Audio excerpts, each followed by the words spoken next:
Hallelujah. Bago tayo mag-umpisa, tayo ngayon kayo. Magbigay ka lang punta sa Panginoon. Let's bow our head. Maraming salamat, Panginoon, sa umagang ito. Kami po ay nagpupuri at nagpapasalamat sa patuloy na biyaya mo na pinagkakaloob sa aming Panginoon. Pagamat kami mahina at mayroong pagkukulang, ika'y parating na dyan, Panginoon, na kumukukup sa aming Panginoon. Tuloy na hindi. Hinahin po, Diyos, na patuloy kaming maging presentable sa inyo, Panginoon, sapagkat pinangakuan mo kami, Panginoon, kami hindi mo iiwan at hindi bababayaan, Panginoon. Lord, maraming salamat sapagkat kami nakatungay sa pangakong mong iyan, Panginoon. Kami narito, Panginoon, at patuloy na naghihintay sa iyo. Lord, dalayan ko, Diyos, ang mensaheng ito, Panginoon, sa umagang ito, Panginoon, ay aming pag-aralan, ang aming madama, Panginoon, at mapilnain, Panginoon, sa aming puso't isipan, na kayo, Panginoon, ang aming Diyos, na makakasama namin after this night, Panginoon. Kaya mo, Ama, na ang mensaheng ito, Panginoon, ay magsilbing gabay namin, Panginoon. Maging inspiration namin, Panginoon. Habang kami nabubuhay sa mundong ito, Panginoon. At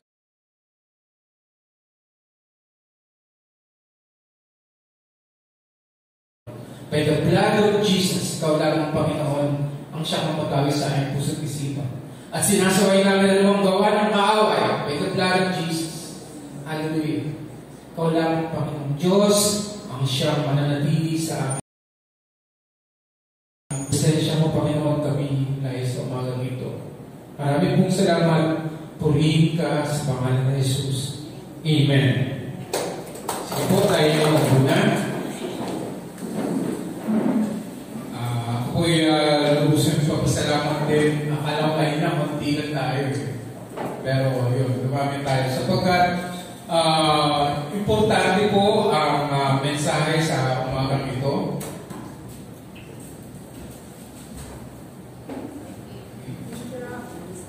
Ang ating pong theme sa buong month of June is about marriage. Kasi ang June, isa month of maraming magpapakasal. Okay. Sino ang mga June na dito?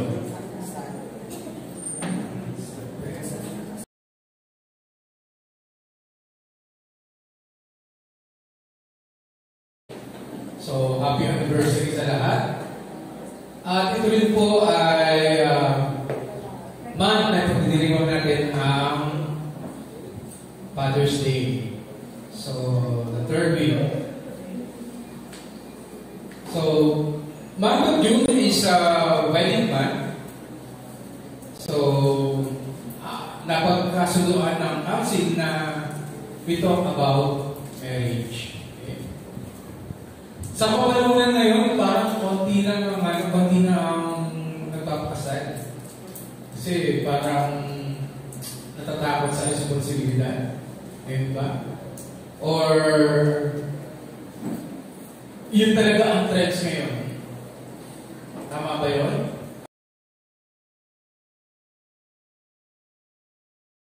Marriage is very important. I hope I will convince you with that. Okay. Sapagkat, from day one, sabi ng Panginoon, kinuwait ang Panginoon ang day one He created life and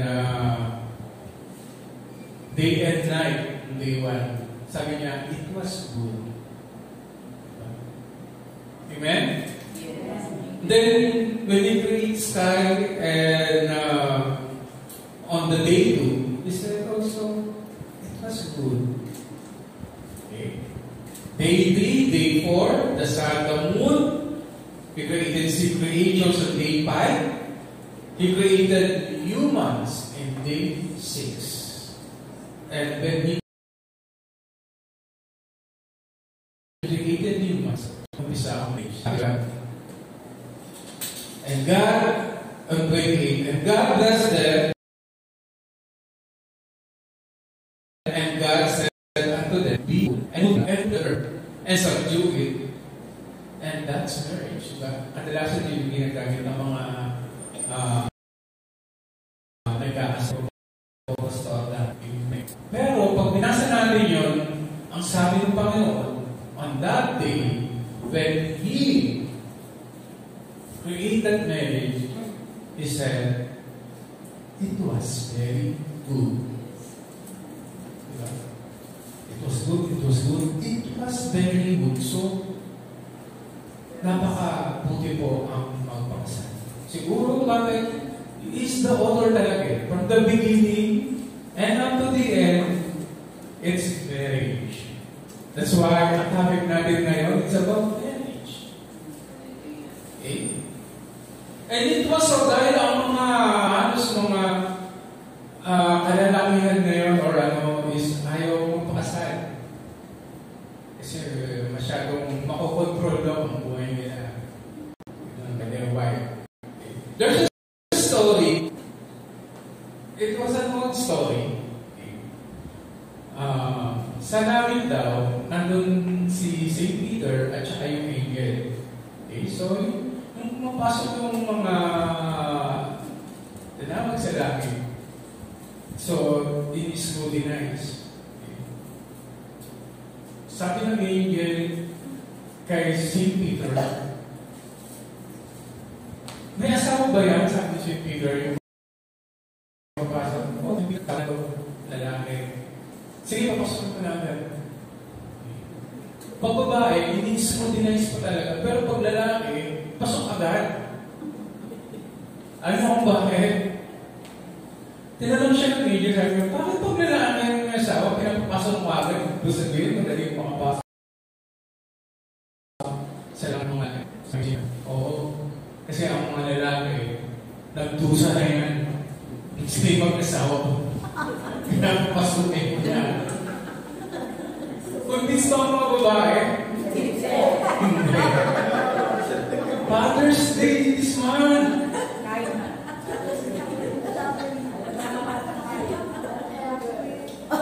Or meron pa isa. Sa isang marriage council seminar, kasama yung dalawa. Sabi ng pastor, okay, sige. Kasi ang topic nila is about relationship. Sige nga, yun na yung nasa ang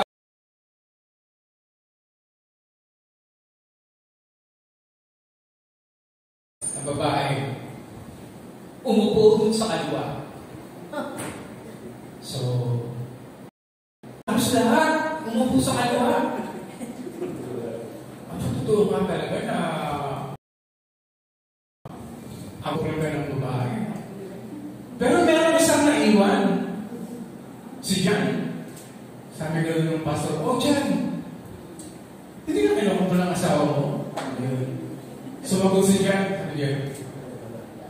Sabi po kasi ng asawa ko, huwag daw ako lumipa. Ang tingin sa kanya asawa ko. So it's very controlling.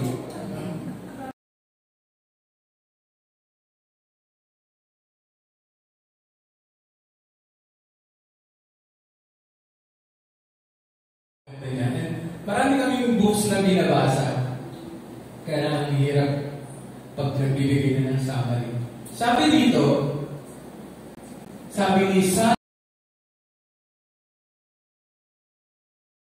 Lloyd, the Bible is a love story about a brave prince who leaves his palace, his throne, everything to rescue the one he loves and marry her, and live happily ever after. So, doon daw dinidescribe ng author yung Bible na meron isang prince na umalis siya doon, iniwan niya yung throne niya just to rescue the one he loves and then marry her and live happily ever after. So, ang topic po natin for this month,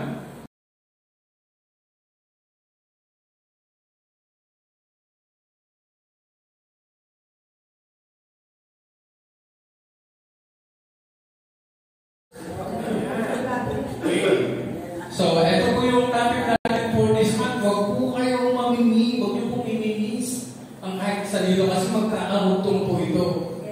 Okay? So, the bride of Christ. So, this week, ang tatakan natin is identification of the bride, which is natin kung sino pong bride. Okay? So, next is yung the preparation. Okay, so kung nagkakamali, i-discuss ata yan ni Pastor RB. And then the third, the Father's Day, the father of the bride. So yan, i-discuss yan ni Pastor Joel. And then the fourth topic is the beautification. Okay? Pastor Ivy. So yung pagganda ng kasalan. Pagpapaganda. And then lastly, we have the wedding that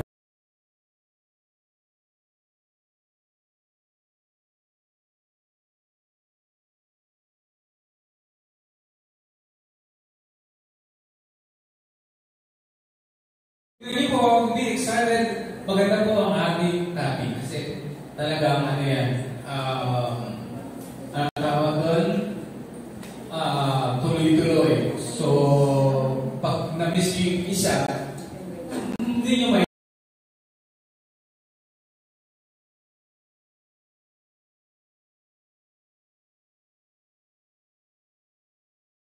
ito na, okay, the bride of Christ is us, the church. Are you convinced? Tayo ba ang bride of Christ? Yes. Yes. Amen? Amen. Talaga? Amen? Yes. Naintindihan natin? Yes. Okay, so hindi na ako mag-preach. Naintindihan natin. Are you sure? Ever sabihin ko sa inyo na wala nang nakasulat na bride of Christ sa New Testament? Meron ba sa King James Version? May mababasa ba kayo na bride of Christ?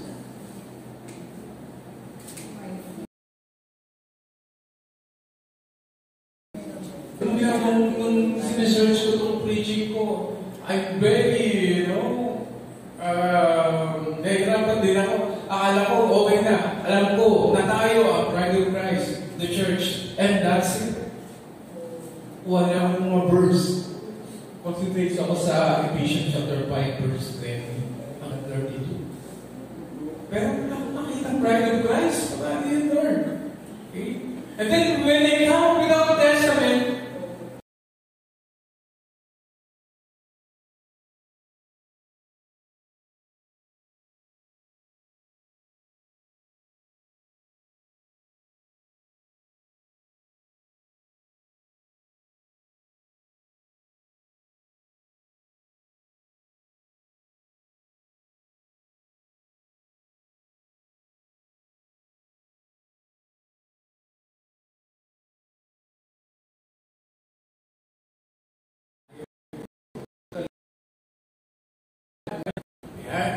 so who is the real bride of Christ? And yung title ko ngayon.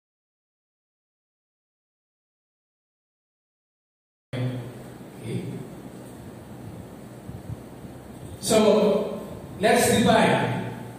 Mary, Shepherd of the Lamb, there will be happens in the Revelations, and this is called the Mary, Shepherd of the Lamb.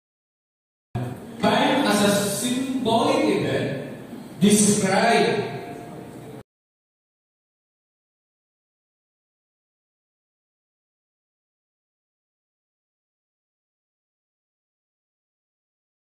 is church, symbolizing the eternal union of believers with Jesus, its coming event in heaven, and described as a relationship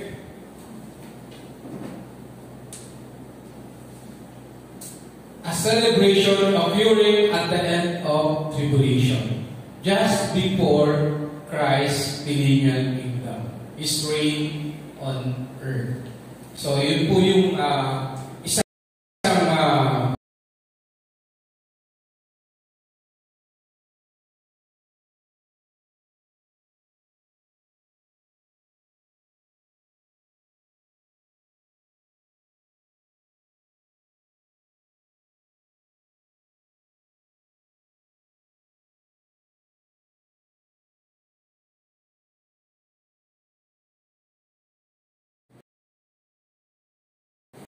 talaga namang yung pagpinagbilaya. Well, ang ganda kaya nun. When we say pride, it doesn't mean about man.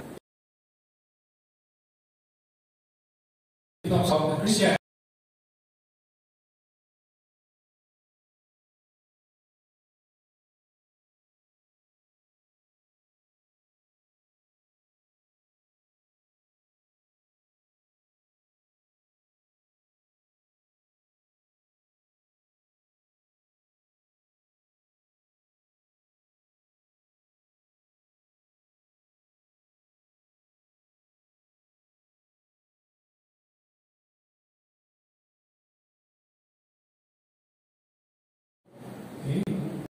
So, this is the verse for that.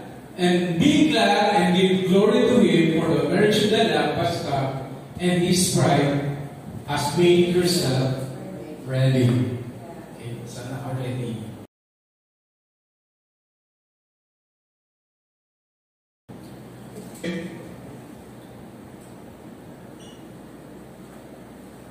The marriage supper is symbolic representing the spiritual union of believers with Christ. Okay. Sabi doon sa Revelation 19 verse 9, and the angel said to me, write this, blessed are those who are invited to the marriage supper of the Lamb. And he said to me, these are the true words of God. This feast will take place when all of the church has been taken up to heaven with everyone united with their Savior, which is the bridegroom. So, after na reign tayo, that's the after the tribulation, then the marriage supper of the Lamb will happen. So the timing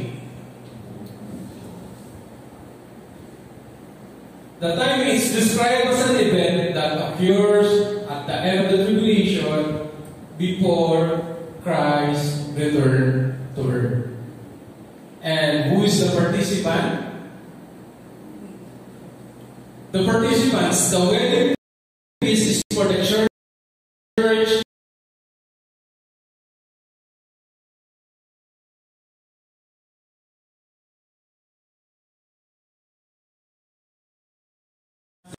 Kasi hindi talaga siya aano dun sa feast. So, tatanggapin niya pa rin talaga. So, parang last resort na yan eh. Pero mas maganda pa rin huwag mo lang ma-experience yun. Doon kasama ka na. Dahil pag naiwan ka na, mahirap yun. Kasi di ba pag tinanggap, parang pugutan ka ng ulo eh. Napupunta ka ng ulo, pero sige, nasama ka, pero napupunta ka ng ulo. Amen? Mahirap yun. Okay? And then, who is the groom? Parang malinaw tayo. The groom is Jesus. Hindi na natin pagdidibatihan yan. Kasi it's very clear. In Matthew chapter 9, verse 15, Jesus answered, how can a guest of the bridegroom mourn while he is with them? This time, Jesus is speaking. Then they will pass. So, ipinapaanan natin Jesus Christ na siya yun. Siya yung groom. Okay? And then, sa kasalan merong best man. Okay? Sino naman yung best man? Okay? Or the friends. the friends of the bridegroom. The friends of the bridegroom is John the Baptist. Sabi dito sa John chapter 3 verse 27-29, John answered and said, "A man can receive nothing except it be given him from heaven." And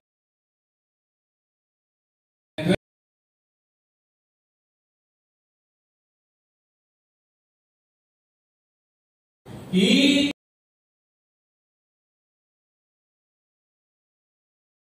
the which standeth and heareth him rejoices greatly.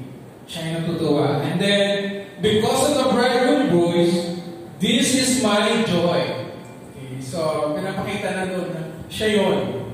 Siya yung best man ni Jesus Christ. Si John the Baptist. Therefore is fulfilled. Okay, in John chapter 3, verse 27 to 29. So, ililipid ko ng iba pang detail sa susunod na preacher. Kung sino pa yung mga participant. Kasi meron tayong mga preparation, meron So, the question na lang dyan tayo is, who is the bride? Who is the bride of Christ? So, this specific question is need to be answered. Kasi marami ang nagtatanong na hindi naman nakasulat sa New Testament about the bride of Christ, and it never discussed, and there's a lot of things that are said by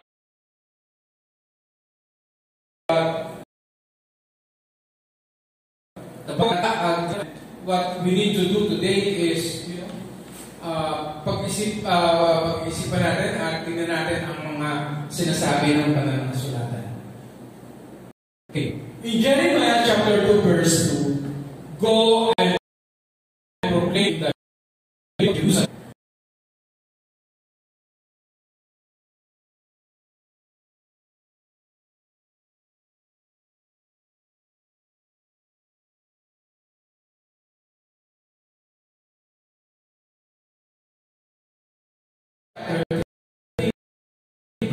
O backsliding children, says the Lord, for I am married to you, I will take you one from a city and two from a family, and I will bring you to Zion. So this verse, pinapakita that the God Father has a bride, and that is Israel.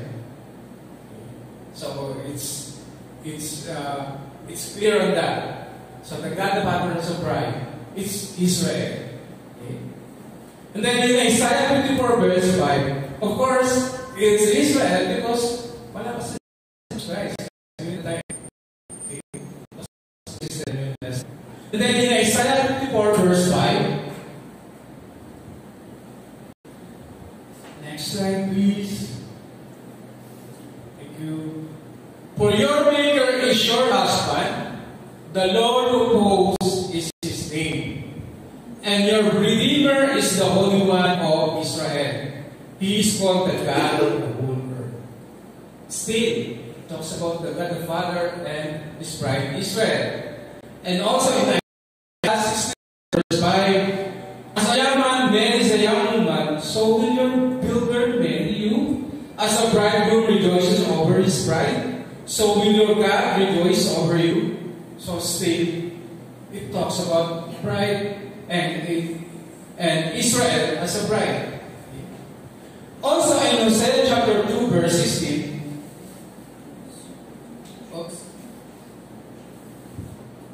Okay, wala yan. In Hosea chapter 2 verse 16, in that day declares the Lord, you will call me my husband, you will no longer call me master.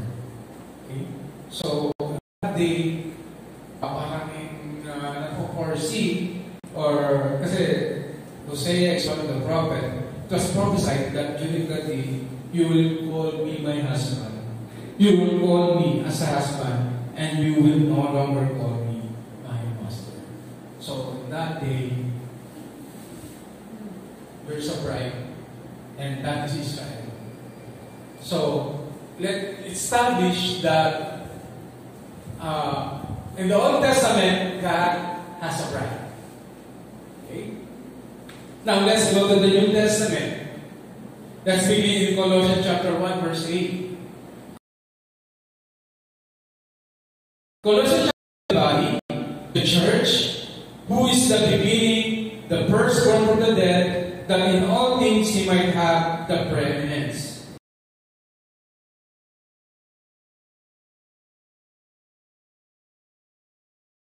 My suffering for you, and fill up that which is behind of the affliction of Christ in my flesh for his body's sake, which is the church. So the body is the church. So the head of the body is Christ. So there is a bride which is belong. Naintindihan natin na there is bride, which is Israel, there is a bride of Christ in the New Testament, which is the church. Okay. So, if you look at me in Ephesians chapter 5, verse 20, 33, ito yung pinaka-verse natin, and mostly dito tayo nakasabi. Giving thanks always for all things unto God and the Father in the name of our Lord Jesus Christ. 21, submitting yourselves one to another in the fear of God. And 22, wives, submit yourselves unto your own husband as unto the Lord. For the husband is the head of the wife, even as Christ is the head of the church, and he is the Savior of the body. Therefore, as the church is subject unto Christ, so let the wives be to their own husband in everything. Husbands, love your wives, even as Christ also loved the church and gave himself for it. 26, that he might sanctify and cleanse it with the washing of water by the word.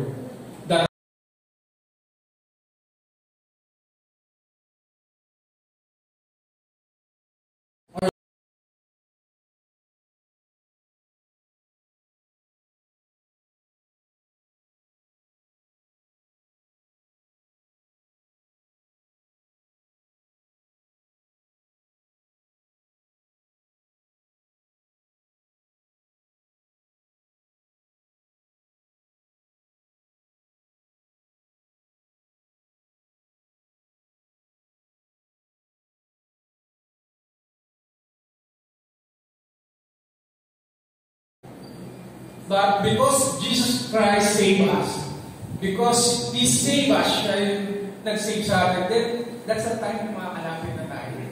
Para bang, di ba, pag ang lalaki, yung girlfriend niya, dinala niya sa bahay. Tingilatisin niya ng ng nanay eh. Kasi niya, yung nanay, number 1 na magigilatis, bibigyan niya na mahigit. Merong time na kadalasan, hindi nagustuhan ng nanay, di ba? Di ba? Kasi masyado man mag-nanay. Silosa. Gusto niya, parang, gusto niya patulad niya eh. Alam maglalaki, tapos gagawin niya yung babae. Talagang, tikilansin niya na maigigil. And then there's also such a point na hindi niya gusto yung babae, pero dahil gusto ng anak niya. Okay? Wala siyang magagawa kasi gusto ng anak niya. Yes. He loved that person. Kaya walang magagawa ang nanay, kundi, sige anak, dahil mahal mo yan, mahal mo na rin yan. Diba gano'n? Kahit, basta mahal ng anak, yung girlfriend ang nanay. Okay? So, parang, siyempre, ang tatay naman, di ba? Pag okay na sa nanay, okay na yan. Ganun din naman ng tatay. Hindi naman ganun kaano eh. Not unless yung ibang nanay na talagang meticuloso din. Pero kadalasan, mag-nanay, okay na rin. Pero, sa ayaw sa hindi ng nanay, minsan, na rin siya kasi gusto ko ng anak ko, ayaw ko rin masabda ng anak ko. Kaya paano yun na rin? Okay? So, dito parang pinag-present ni Jesus Christ, ito yung kahit na hindi ito Israelites or Gentiles, dahil ganun natin yung pagmamahal ng Diyos para sa atin. Okay. And 29, for no man ever yet hated his own flesh, but nourisheth and cherisheth, even as the Lord thy church. For we are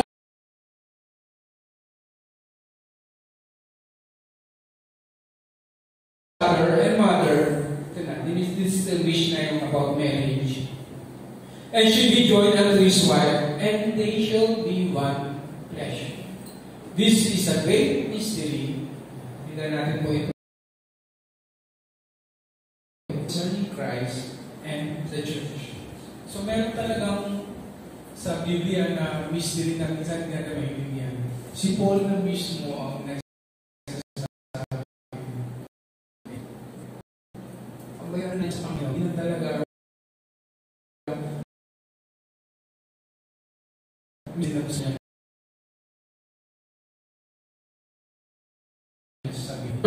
himself and the wife see that she reverence her husband. Yung wife, halin nyo ang inyong mga asawang lalaki, for this is Father's Day. The same thing, husband and wife. So, we're going to explain this by this diagram.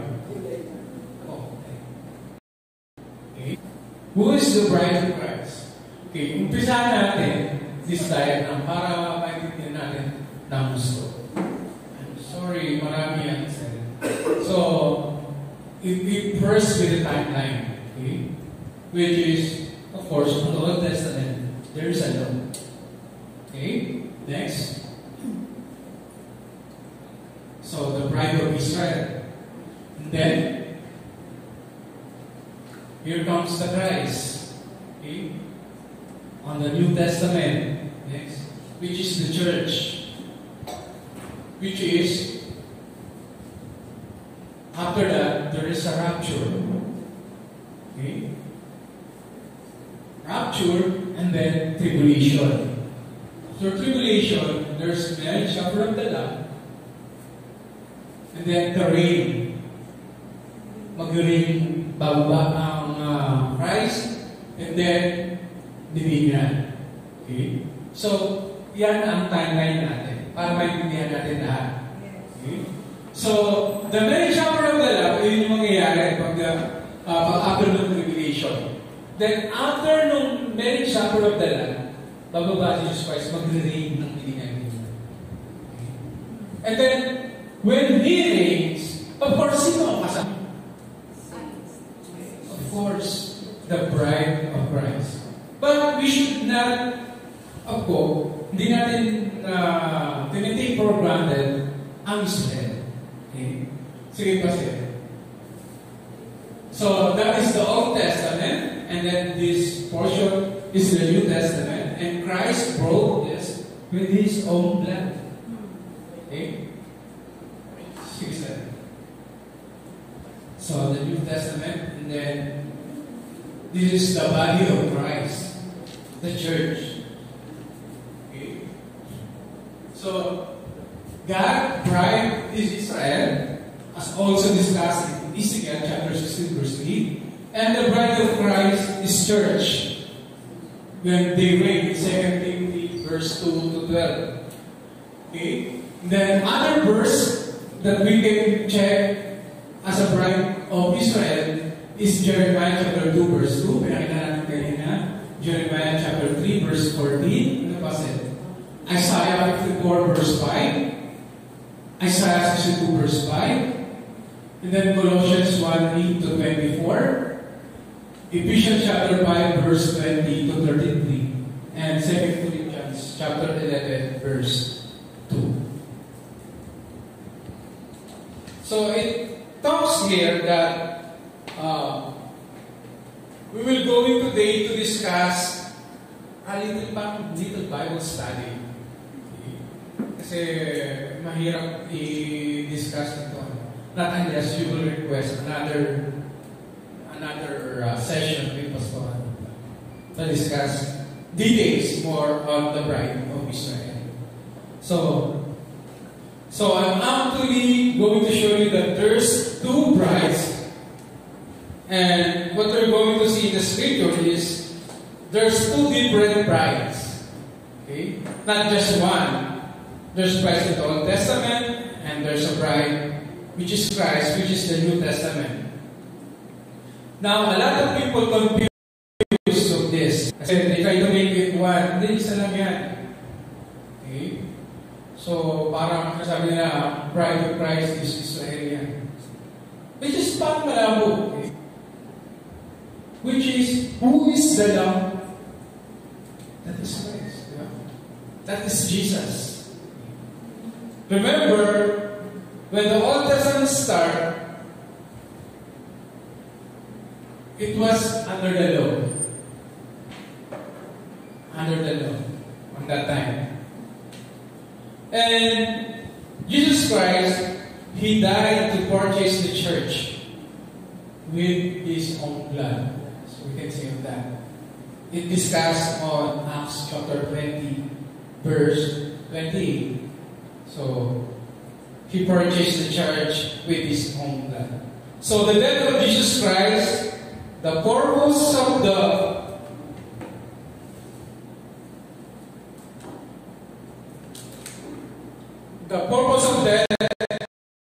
was for us. So Jesus died to start His body, and Jesus Christ as the head of the church. And it's important that we know that Jesus died on the cross just for us. Kasi siya yung bumili sa atin. So they are divided into different. We should not consider na there is a bride of Israel and there is a bride of Jesus Christ. There are two. Okay? So, but we are focusing right now as the bride of Christ.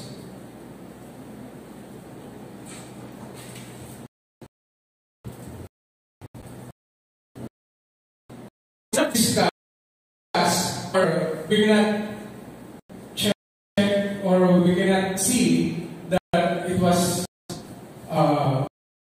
with the Bible as the bride of Christ. But next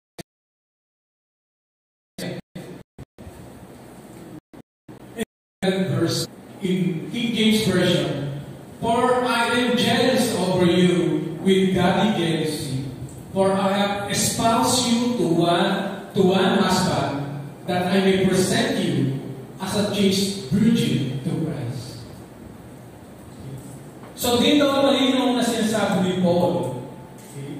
So even though he did not directly say the bride of Christ, this verse contains that sa Tagalog, nakatama ako para sa iyo ng isang makadiyos ng pagsiselos, sapagkat kayo itinakda kong maging asawa ng isang lalaki, si Kristo, si Jesus Christ, at maiharap ko kayo sa Kanya bilang isang malinis na birhen.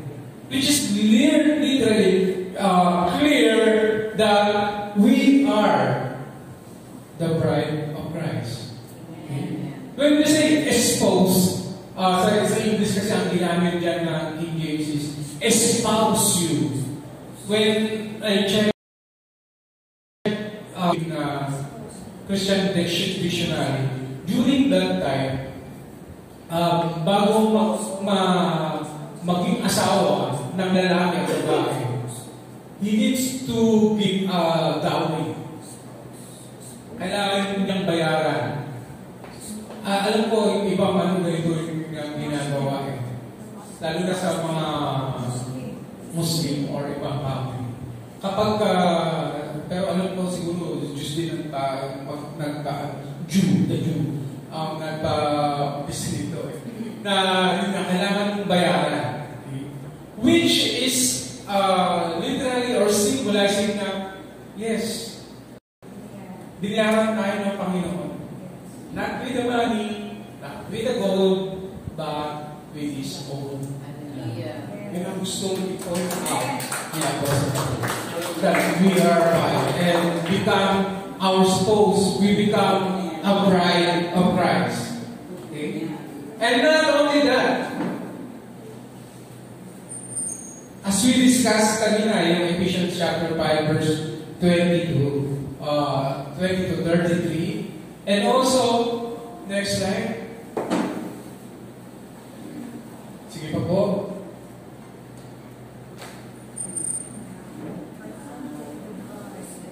Now, let's present the bride. The bride, the wife of the Lamb. Okay? As discussed on Revelation.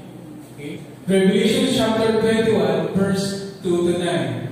And I, John, saw the holy city, New Jerusalem, coming down from God, out of heaven, prepared as a bride, adorned for her husband.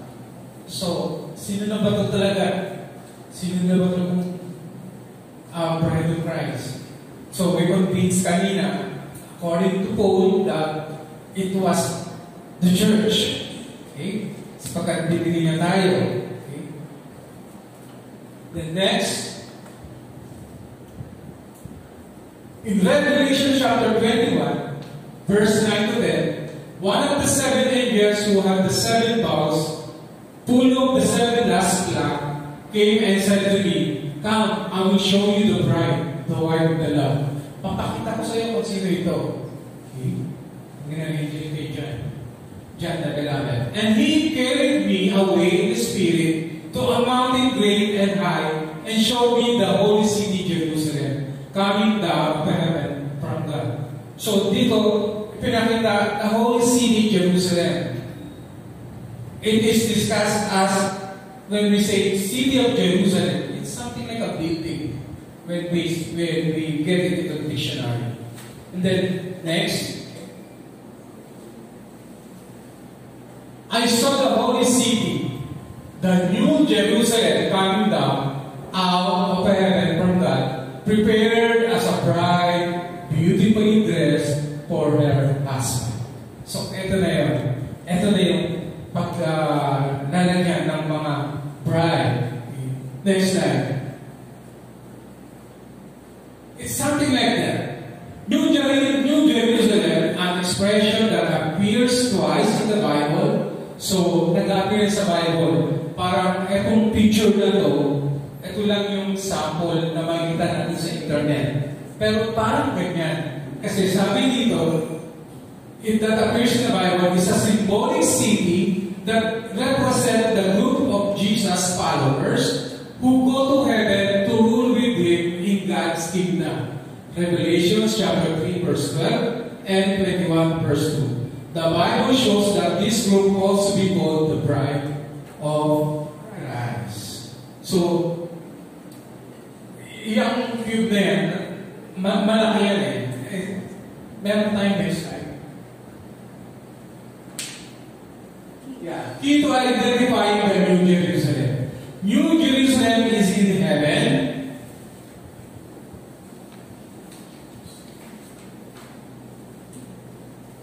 Each time the Bible mentions New Jerusalem is said to come down from heaven. Sabi yun sa Revelation chapter 3, verse 12, 21 and 2, 10 and 12. Also, the city's great size proves that it could not be on earth. It's a cube measuring 12,000 stadia or furlongs around. In Revelation chapter 21 verse 16, King James Version, each side would thus be almost 516 kilometers, 350 miles high, extending into the space.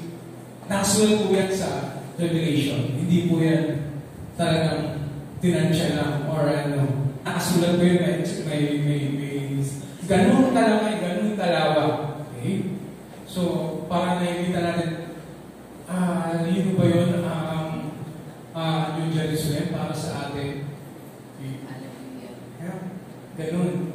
And then, another thing to distinguish or to identify the New Jerusalem is made up of a group of Jesus followers, the bride of Christ. New Jerusalem is called the bride, the Lamb's wife, in Revelation chapter 21, verse 9 and 10. In this symbolic description, the line refers to Jesus Christ. Yeah, John 1:29 and Revelation chapter 5, verse 12. The Lamb's wife, Christ's bride, represent Christians who will be united with Jesus in heaven, and the Bible likens the relationship between Jesus and these Christians to that of a husband and a wife. Okay. So, kung kasama tayo ng Panginoon na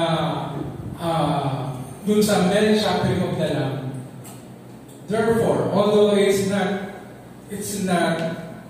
literally written in the Bible, but sabi ng Panginoon, kasama niya tayong mag-reign. Diba? So, sa 2 Timothy, check the exact verse. So, kung kasama natin siya na mag-reign, and then, therefore, napakasaya nun, di ba? Yes. Pag kasama ka nag-reign, and ang sabi doon, hindi ko nagkakamali, ay even we will judge the angel, and we will be judged the word. Okay?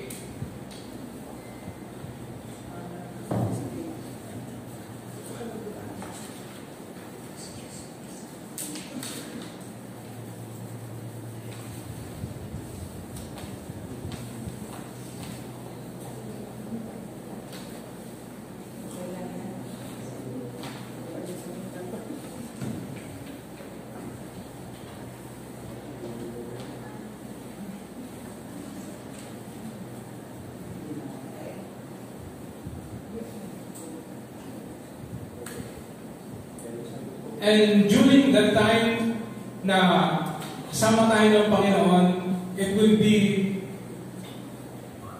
a new experience. Parang ito yung isang pangyayari sa buhay natin na normal. Parang ikinasal tayo. And then, ipapasyal tayo ng Panginoon, kasama tayo mag-reign during that millennial years, 1,000 years. That it's so very excited, and makita natin na na-excite Panginoon kaya ang mangyayari during that time. Okay. During that millennial na kasama natin ang Panginoon na mag-ahari sa lupa. Okay. Although we are spiritually incorruptible during that time. Okay. So, next slide.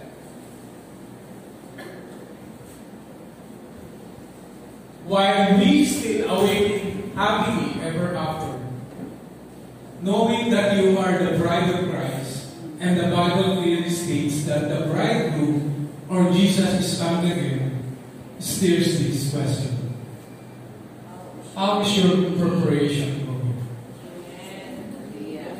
Ano ang preparation na ginagawa mo? Kasi, we must not forget, sabi ng Revelation 19 verse 7, let us see into the glorious future that is to come. Let us rejoice and be glad and give the glory to Him, for the marriage of the Lamb has come, and His bride has made herself ready. Amen. Hallelujah. So as of this time, ano yung ginagawa mong preparation? Okay. Remember, brothers and sisters, we are engaged in the Lord. Hallelujah. When we say engage, parang, di ba? Meron na kayong engagement ring. Talagang hindi na yung answer. It's up to you na lang kung bibitaw ka. Amen. You still have the options. But, literally, we are engaged with the Lord. So, maaaring, di ba, sa isang ikakasal na, if there's something na hindi makita ng groom na something wrong or parang na-disappoint siya, hindi niya tayo makakasalan, di ba? Sino ba gusto magpakasal sa ganun? Sino na yung gusto mapasama ang kanyang mga kasama? Ayaw niya nun. So what is our preparation today? Next slide, sir. Let's always remember that we are engaged. I pray that you and I will remain committed and conscious of the reality that the bridegroom is coming. Parating na siya. Huwag tayong mapagod sa paghintay. Huwag tayong manghinawa. Okay? Let's stay, beautiful. Amen. When we say, let's stay beautiful, let's stay good. Okay? Sa tayo gumawa ng mali na ikakaano ng ating groom. Okay? I don't know when that day will be, but I can assure you it will happen. Amen. It will surely happen. Let's stand devoted to our commitment so that on that day of His coming, there will be much oil in our lamps and we'll be ready to meet our bride. Just like the conversation of Madam Virgins, which is it will be discussed on our next Sunday service on how preparation they will prepare. Maraming salamat po. Magandang umaga sa inyo. Tayo tuloy po namin. Salamat sa iyo, Panginoon. Purihin ka sa pagbibigay mo, Panginoon, ng mensahe sa umaga nito. Kami na muling nalinawan, Panginoon. Kami, Panginoon, ay muling na-inspired, Panginoon, sapagkat kami, sa kabila ng aming kasalanan, kami ay gagawin mo, Panginoon, bride, Panginoon. Kami po'y nananampalataya, Panginoon, sa mga gagawin mo pa sa aming buhay, Panginoon. Lord, dalangin namin na patuloy nyo kami ingatan, patuloy nyo kami gabayan, Panginoon, upang huwag kami mawala, Panginoon, sa inyong mga kamay. Lahat po, Panginoon, ng aming natutunan, Panginoon, ay aming ma-apply sa aming buhay. Sapagkat kami nananampalataya, Panginoon, na ito ang magiging gabay namin, Panginoon, upang makapiling ka namin at kami maging mabuting bride para sa iyo, Panginoon. Lord, maraming pong salamat sa gagawin mo sa aming buhay. Pinupuli ka namin at pinapasalamatan. Tayong sa iyo lamang lahat ng pagpupunta.